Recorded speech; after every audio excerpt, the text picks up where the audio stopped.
on that thing. I'm sorry. Welcome to the show. It's no hangover. Your new destination for people that want to party but don't party, if you know what I'm saying. It's me, your boy Kujo Speaks, and guess who I got with me? It's Nikki. What up, homie?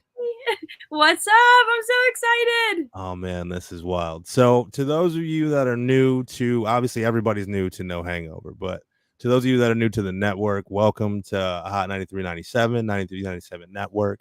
I'm Kujo Speaks. If you are a fan of the network and you have seen us before, you know me from the Good Time Show. Nikki is someone who I came in contact with, a couple months ago, I think it was. Probably about like 6 months or so ago now. Yeah. It's been a minute. It's been a while, Yeah. and we're a part of some recovery Zoom groups and really involved in the recovery community. So I found nobody better that I could reach out to and have join me on this show, No Hangover, which is your destination for people who want to party on Friday night and don't do the drugs and the alcohol and then the heathen in. There's no places for people like us. So we wanted to provide you guys with a place that you can come kick it, you can come party, you can come hang out and not miss out. Yeah, because we're still fun, even if we're sober. Man, I'm mad fun. My kids tell me you're weird, dad. Oh, you're lame, dad. I'm like, yeah. Yeah. Okay. You wish. Oh my God. I always think like I can't wait till my kids are old enough that I can like tell them my like war stories. Like I think I just want to like scare the shit out of them until You they have will to. never want to do any drug or drink a single sip of alcohol in their life. You have to. Yeah, I think that's the goal. I'm a huge fan of and a huge proponent of that. I call it healthy fear.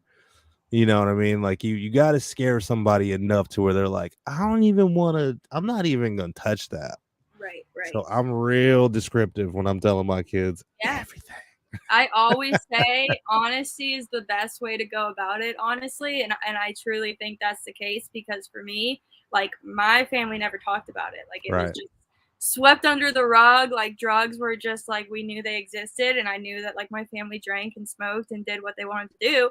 But it was never like talked about like, oh, this could be dangerous. Right. It was just, I just became curious because I seen it and then I wanted to try it. Nobody, brought it up to me. I needed to hear about it. Yeah. And that's definitely what I plan to do different with my kids. Wish more people talked about it even today, and that's what we're here for. So I figured to those people who are people that are already on the network and already know who I am and I run my mouth to them all the time. I figured they need to get to know you. So I will let you introduce yourself to these people, tell them anything you want them to know about yourself. And then for those of you that are new to the network and that came over here with Nikki, hello. I will introduce myself in a second. Go ahead. All Floor is right. yours, dude. Okay, so I'm Nikki. I'm 25 years old from Pennsylvania. I live right outside of Pittsburgh, and I'm in recovery. I am almost going to be 4 years sober from opiates, cocaine, crack cocaine, heroin, fentanyl. Pretty much anything I could get my hands on, I would play with, and I would try. And, I struggled for a really long time. Unfortunately, into motherhood, I started really young as a young child, 12, 13 years old, experimenting with drugs or alcohol. And it turned into something that I could no longer, handle on my own. And it stayed out of control for a while. So, today, thankfully, and we'll get deeper into my story, I'm sure, sometime soon. But what you need to know is that today I am sober and I'm really, really grateful to be sober. And I'm a mom of 2 little girls who I'm very, very glad to be able to be present in their lives and be the type of mom that I am today because my addiction ran into my motherhood. So early motherhood, I wasn't this type of mother. And I'm also very thankful to be able to do the work that I do. I work on a recovery team. I help run social media pages that talk about addiction. We help get people into treatment. We give people resources whenever they need it for any type of help that you can think of. I do meetings now 7 days a week. Now that we're starting this, was 6 days. Now we're going to add one more because why not? We travel, we go visit the homeless, we do what we can, and I'm very passionate about it. and it's something that I can do both as work and as a hobby, and I don't think I'll ever get tired of because I just am so in love with what I do. So that's it, really. Factory. I love it.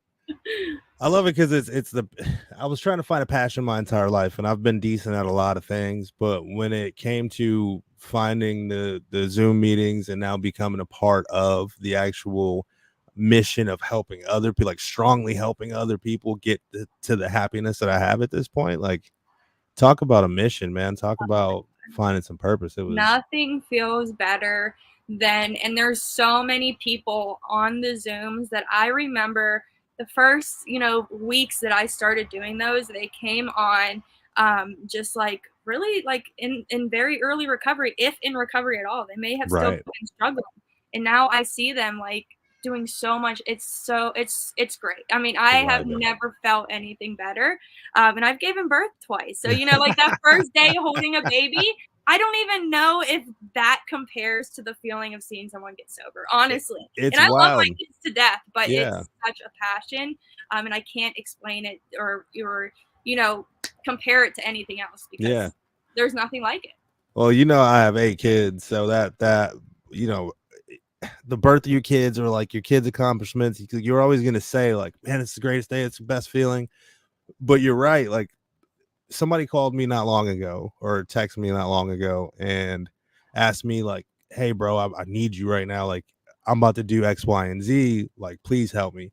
I talked him off the ledge. Everything went well. He's doing good. And he continues to thank me to this day. I feel like that feeling right there of knowing and having him be like, you literally saved my life. Like there's just a different thing about it. There's something different that's attached to it that's unlike anything else. And so I completely understand that for sure. Yeah, especially when you've been in those pits before and you know how hard it is, and like you typically you lose everyone. So a lot of us as addicts are just by ourselves towards the end of our addictions. So having that one person to like come in and like really care and show you that you are still worth it and you're still a human being and you still deserve good things. Yeah, it's like no other. It really isn't. Being able to be that person is amazing. It's incredible. Like, it's incredible. I don't know what I was doing the rest of my life and why I haven't been doing stuff like this, but I'm definitely happy about it. So for those of you that don't know me, I guess I will a little blurby blurb blurb. For those of you that have heard this a billion times, shut up and listen. My name is Kujo Speaks. I am the assistant program director here at 9297 Network. Like I said, also host of the Good Time Show. I am a little over 2 years sober at this point. Never thought this day would come. I guess I kind of woke up in my recovery like, wow, it's been 2 years. Like, how have I been doing this? Oh no. Like, I need to know what I'm doing and I don't. So it was kind of awesome the way that the wave of all of this has happened, and it most definitely is the number one thing in my life. And people will say, what about your kids? What about your wife? Well, I'm no good to any of them if I'm dead or if I'm hammered, so I have the unique challenge of having 8 kids and the unique blessing of having 8 kids.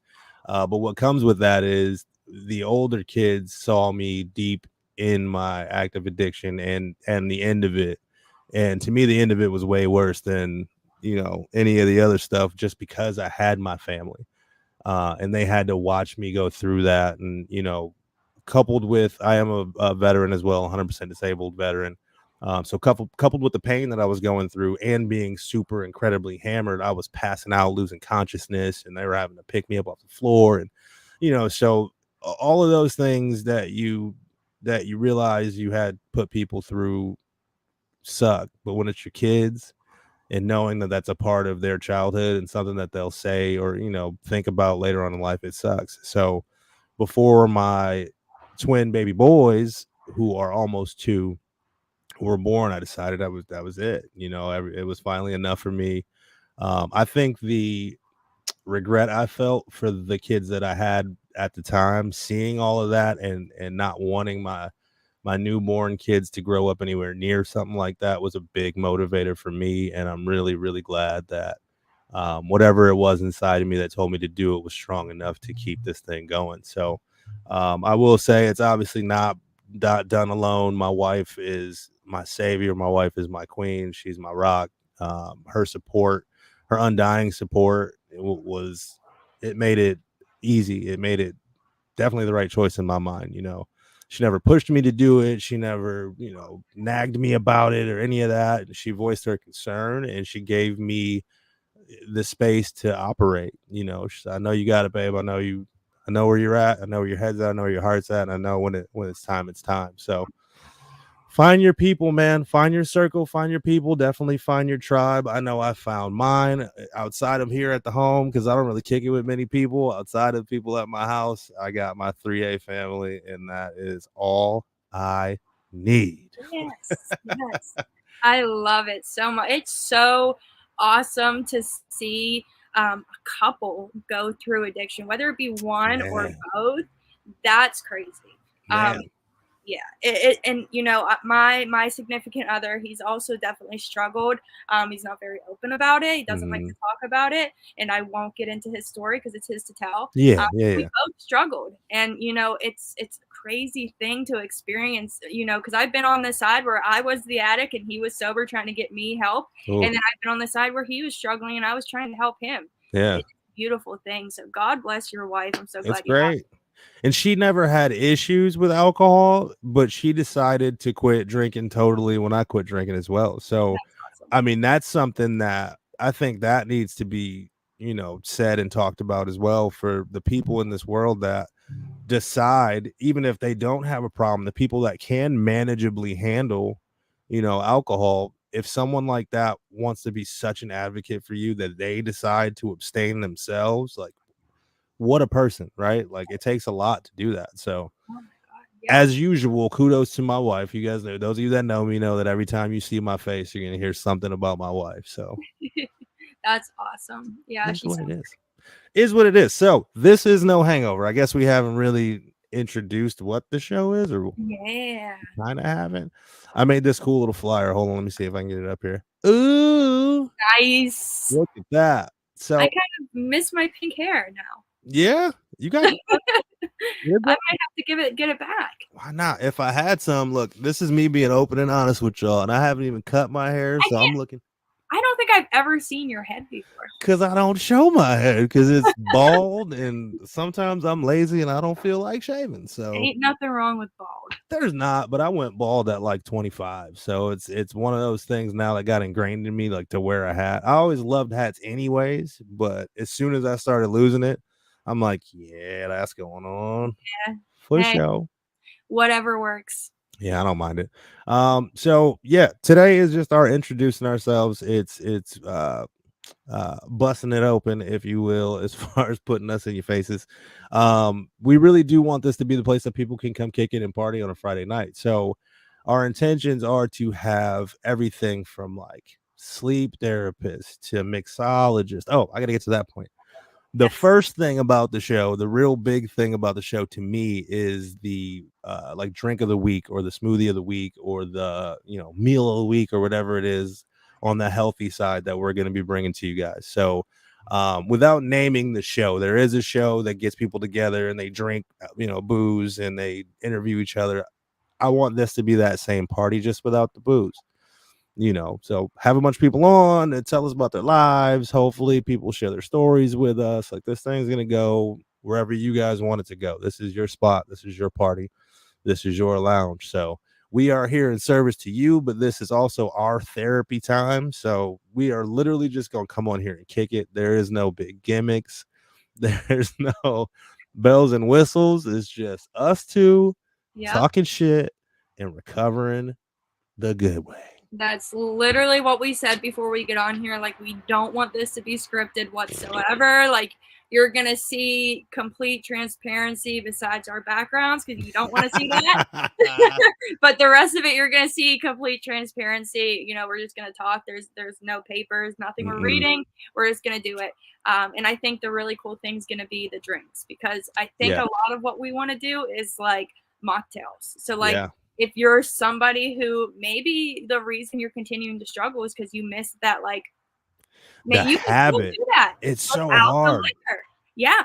Right. Because, I'm a cigarette smoker and I've been trying to quit smoking for so long. And I think I could Both get of us past have. the cravings, but I can't get past the routine after I eat, when I get in the Hmm. car. It's the routine that is harder than anything else sometimes, I believe. It really is. And you did a Zoom or a live the other night. I can't remember what night it was. It was recently on All American Addict. And you were talking about cravings and you were talking about how long it takes to get over cravings and how, like, so I'm listening and I'm playing the game, like just being there supporting you, listening to the meeting, you know what I mean? Not even really engaged. And you started talking about how you let the craving win, and when you keep thinking about it and obsessing over it, and how if you just make yourself busy. And I'm like, man, it's so hard with smoking because what was I, 3 months off of cigarettes? And then I went back. Yeah. And that whole day, I thought about it obviously constantly or whatnot, but it was fleeting, or I'd replace it with like, ew, that's disgusting or whatever. But some stuff was happening and I was getting stressed out and whatever the case may be, my back was hurting, or the million of things I always have going on. And that entire day, that voice in my head was like, just smoke, just go get it. Like, you deserve 5 minutes, bro. Yeah. It's all right. Like, you're not addicted to me. You can quit. You're choosing this because you'd rather not do other stuff. And you're probably going to, because you're thinking about that as much as you're thinking about me, and you're gonna crack and da. And I let it win because I even explained it to my wife like that. I'm like, baby, the monster in my head won't leave me alone, and I think I need to go scratch that itch because I don't know what's gonna happen if I don't. Right. And then I was all regretful because of that thought process alone. Because what if I did that with booze? And I was like, man, I went down a whole spiral and was just like, whatever, I'm smoking. Yeah. It's Scary. over with. Like, Yeah, triggers and urges are a scary thing, oh man. because it's not like, the withdrawals, which are eventually going to go away, or you can take an ibuprofen and kind of minimize it. They're just there. So you Yeah. have to figure out a way to like overcome them, and it can be very difficult. And especially if you don't have those coping skills and those Hmm. mechanisms to get yourself past it, you can definitely crave, fall Yeah. into that trigger. But I think, with your situation, it's definitely the least of the Least evil. evils. Yeah, and that's So kind of what I was leaning, I was it sucks for me too because as someone who, fancies himself a leader in this community to some degree, it sucks to me on the inside that I can't be like the absolute rock and like example all the way around for people. But at the same time, I think the important thing to remember when you have that regret or that feeling inside is that that's exactly what our addictive brain does to us. yeah, It makes us find any kind of shit brown lining and ride it till the wheels fall off when it isn't necessarily even the case. yeah, I and don't know anybody anything. I think another thing that we need to remember is that none of us are perfect in recovery at all, and nobody in general is perfect. There's Mhm. so many people. I mean, how many like recovery coaches or like big time like movie stars who got sober and then relapsed and lost their Man. lives, and we all look to them as these rocks, these symbols of sobriety, and we should follow in their footsteps. But Mhm. they messed up too. They fell victim to the triggers and to the urges, and they ended up relapsing, and some of them lost their lives because of Yeah. it. And Oh, yeah. that goes to show none of us are perfect. It does not matter. And Facts. that's another part of addiction. Is like it doesn't matter who you are, where you come from, how much money you have, what color you are, what Does not matter. ethnicity. It does not matter. It will get you if you let it. And sometimes even if you don't want it to, it can still get you. um, Mhm. so knowing how to get out of it and maintain it and deal with it is so important. Yeah. It absolutely is. And I think, like I said earlier, having a team, nobody can recover alone. I don't care who you are. I don't care what you say, what you think, what program you run, who told you you could. It is impossible. Yeah. It's absolutely impossible. Because if you, like, for me, if you went off into the woods, right, and abstained from everything and all of that, yeah, you're clean. You're clean as hell. But to me, you're a dry whatever your drug of choice was, because you just disappeared from the world and ran. Like, okay, well, you quit doing drugs and alcohol to have a better quality of life, right? You replaced that with complete isolation. So that's not even the answer. You know Yeah. what I mean? No, absolutely. No, you do not want to be just dry because No. that's not the way to live either. I mean, it's either you're miserable and alone or you're using drugs and alcohol and risking your life every day. But like there Mhm. is this other option where you can have a beautiful life full Yeah. of people who love and support you and actually care about, your well-being. Like people who Yeah.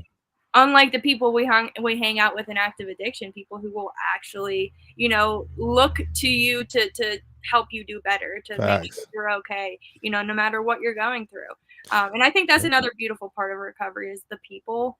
I mean, It's the most incredible part about it. And it's funny too. I was just thinking about it, just had an aha moment. I think for the 2 years prior to me really finding these groups and getting active and starting fellowship with all you guys, I think I was for the most part a dry drunk. hey, I Not was that for a while. oh man, like I went through a lot of shit during that time, like the house burning down and all the babies being born, like all that kind of stuff was happening. And COVID obviously was huge for everybody. So I had my mind occupied with other traumas. But at the same time, I don't think I was in recovery yet. I don't think I was practicing recovery at all. I think I was just sober, because for a long time, and I think I said this in a share on one of the Zooms for a long time leading up to, now I couldn't find joy. I was having a really hard time finding pure joy. Like I'm happy as hell. I love my life. I'm proud of my accomplishments. I'm proud of what my wife and I have been able to get through. And, so I'm proud and I'm happy and I love my kids and I'm in a better place than I've ever been. But like that true deep to down to the bottom of your stomach, laughing joy and happiness, I had a really hard time with. And I've found that lately, I think in the last, 3 or 4 months or so, I've been, without me even noticing it, getting that back. I've just been super joyous about opportunities and like the show today. I've been bouncing around all day today. I've been excited. I got out of the shower. I'm like, I do a show tonight. I do. My wife's laughing. No, I'm so excited about it, and like the dryness, definitely. I mean, I've been there too. I wouldn't even say early recovery. I would say early sobriety because I was Hmm. definitely not in recovery. I was just not using because I just, I never wanted to get clean. Like me at the end of my addiction, I was doing it because I felt like I had to. I never had that moment in my life where I was like, eh, I should probably do this for me. It was always, I need to do it for my mom. I need to do it for my kids. I need to do it Mm, for my significant other. And it wasn't until I got much deeper into my recovery that I started doing it for myself. yeah. And for that time being, I was definitely dry. I isolated. I was miserable. I was depressed. My anxiety got really bad. My face Mm, started breaking out. I mean, everything. I lost patience with the girls. I mean, everything just went downhill. And that's why yeah. it's so important to have like that community and like have every aspect of recovery as a part of your program, whether it be, you Yeah. know, 12 steps or, Zoom meetings or whatever the hell you do, it don't matter, but you have to have the support, something that you're working on to occupy yourself and keep yourself motivated because it's very easy to fall back into it. Oh, 100%. And I think that was my big thing too, because I was like, why am I not buying all the way in and doing all these things that, I'm supposed to be doing or whatever the case may be. I think it all boils down for me at least to the negative experiences I had in my first try in like 2010, I believe it was. I think the pitfalls of that time really kept me from wanting to do the traditional recovery type when going to AAs and Right. doing the NAs and doing that kind of.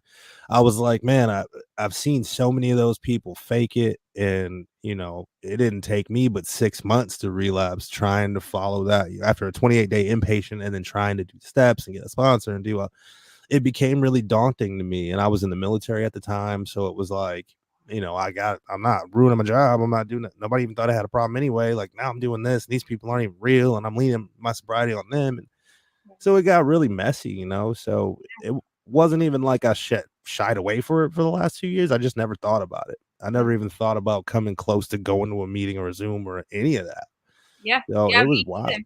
The first few years of my recovery, I never experienced a meeting because just like you, I just didn't feel like I fit with like the NAAA crowd. Hmm. And I didn't think it was going to help me. I had to find my own way of recovery. And I found that in the Zoom meetings, and I found that on social media. And I found that with people who just so happen to be in all kinds of different places in the US and all over Yeah, the world instead of in my little hometown. But like, it's look how so much cool. opportunity has come because of that. Like I wouldn't be where I am today on this show, on any of the meetings, on the lives, running a Facebook. I wouldn't have my job today if it wasn't for my Right. recovery. So like it's Oh, taught man. me so much. Yeah, I tell people that all the time. Like at the network, I tell them all the time, like, man, like I don't know what I'd be doing right now if I didn't get on the network. And at that point I think I was coming up on like a year sober at the time. So it was really, and the fire had already happened. We were in our rental house. Like things just weren't, they were just, I was trying to figure out what was next for me and like how I was going to find something to do with, I just was in a space. And when that opportunity opened up and Princess called and was like, hey, do you want to co-host? And it was only supposed to be a 2-week thing. So I'm like, this will be cool. Like I get to go do that for a couple weeks. That'll be really fun. I need that, little boost of life. And then it worked out and everything meshed and I stayed around and I've been a completely different person since then. So Awesome. something Yeah. else that you were saying in a meeting, I think it was the same one where you're saying find something you're passionate about and, get busy and keep yourself busy and find. That's exactly what that was for me. It was the most amazing thing in the world. And I'm very thankful for it. Hell yeah, because just as much as like stress and depression and anxiety are triggers for us, boredom is just as much a Hmm. trigger. You get too bored. I know the first thing that came to my mind, especially in early recovery, if I got bored, was I want to go do something fun. And in my mind, fun was Get going to the trap up. house, buying some Hmm. crack, doing the crazy shit that I always did because that's all I knew as fun. Hmm. And it took a lot, and that's another thing that's so important is the self exploration as well, because Yeah. you don't really know yourself after you get sober. Like that early No stages, idea. you have no idea who you are, I what still you like. kind of don't. I'm gonna No, be real I with you. mean, either. Honestly, I'm still working on it myself. I have no idea.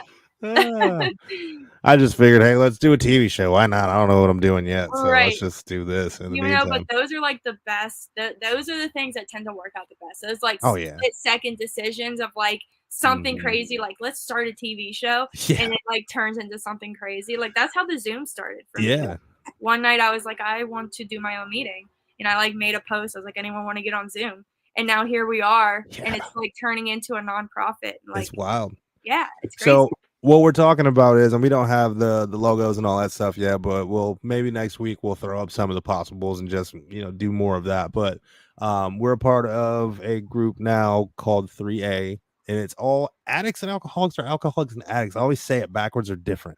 I don't know. Have we decided which one comes first? I don't I think don't so. I even think it's know. addicts and alcoholics, but I Okay. could be wrong. So for now, we're gonna say all addicts and alcoholics. So we're not AA, we're not NA, we're not any of those programs. We don't push a program on anybody. We don't do any of that. It's literally a place where, like this show, where no matter where you are in your recovery, or even if you're in recovery, maybe you're someone who can handle your alcohol and drink responsibly, but you're an advocate for people who are, abusing substances or any of that. Whoever you are, wherever you're at in your recovery or not your recovery, you can come to these Zoom meetings, you can listen in, you can share. It's really a big community of people that just want to support each other. And it sounds cliche, and I know a lot of people say that, but literally since I've been a part of them, I could count 3 or 4 different times where someone needed an emergency meeting or someone needed help, like truly needed help for their life, and everybody stepped up. Yeah. It's an incredible place, an incredible group of people. And I want you guys all definitely to here, let me put the flyer up. I want you guys to definitely come through, check it out. It's definitely a place that people can recover and recover for real, for real. Anybody anybody you think would benefit from this, please share this with them. Take a screenshot of the screen or do whatever you got to do. It's on all of our pages. I will repost it again, probably tomorrow, because we have it's right here on the screen. Thursday's a women's meeting. It's Sunday, it's a gratitude meeting. I'm like, what is it? Isn't there one tomorrow? This guy. Yeah, it's an awesome place. So, yeah. What time is it? Oh, I gotta go to my men's meeting. All right, so we'll keep this short. We'll keep this brief. We just wanted to introduce ourselves, introduce you guys to the show.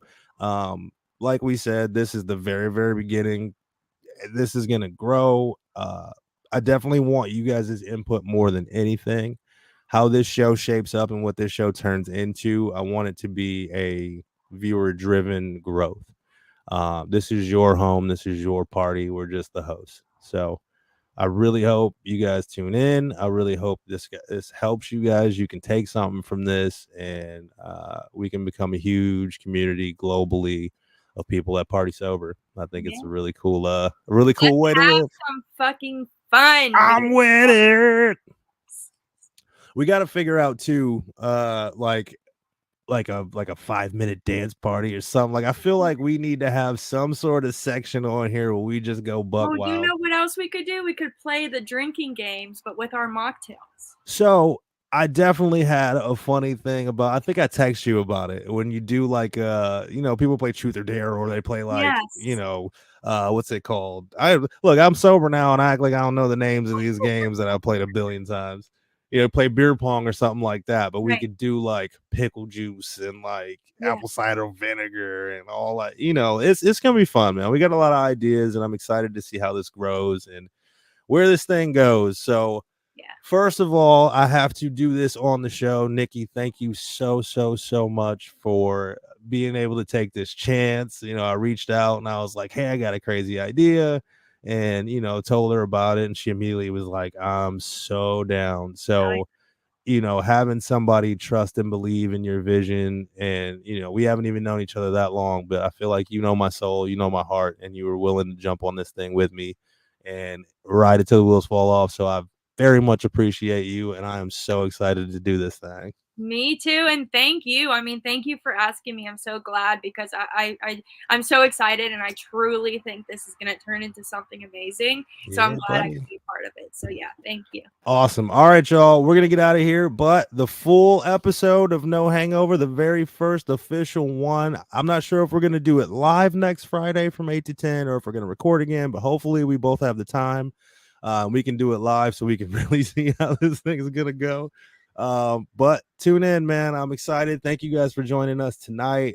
We will see you guys soon. Remember, please stay sober. If you're sober, please help somebody get sober. If you know somebody that needs to get sober, I'm scrolling through here because I got something else on here that I wanted to post before we get off here. Hold on.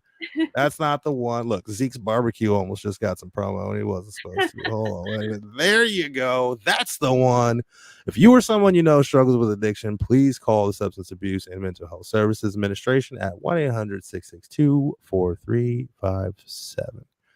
And that's just the one I picked for today. There's multiple people to call. So maybe every show we'll put a different resource up or something like that too. We could get a list going and just have it like on the screen for people. That would be cool. Oh, I got a ticker at the bottom too. We can do the ticker. Anyway, we'll figure it out. We love you guys. Thank you so much for hanging out with us and partying sober. And congratulations when you wake up tomorrow. There'll be no hangover. We'll see you guys.